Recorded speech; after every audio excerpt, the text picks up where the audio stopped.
Hello everyone, welcome to the HardReset channel, and today I'm going to show you how to enable dark mode on the VIVO X300.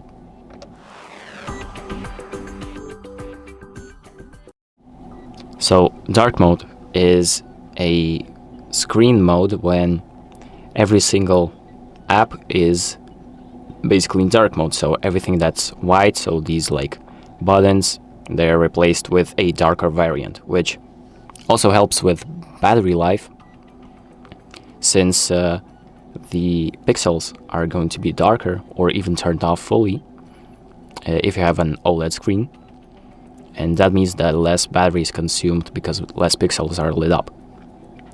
So to enable this option, we're going to go to settings, and then we're going to scroll down to display brightness and eye protection, and here we're going to enable dark mode.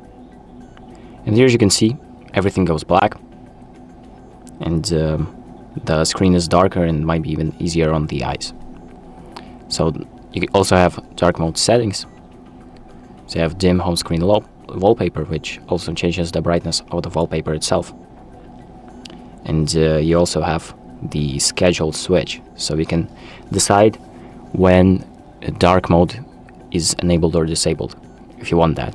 Me myself, I always keep dark mode on because I think it looks better. But if you want to change it so it switches whenever you want, you can just select, for example, sunset to sunrise or custom, and here you can change the times when it switches to light mode or dark mode. And that is pretty much it. So thank you for watching. I hope this video helps you, and make sure to like and subscribe.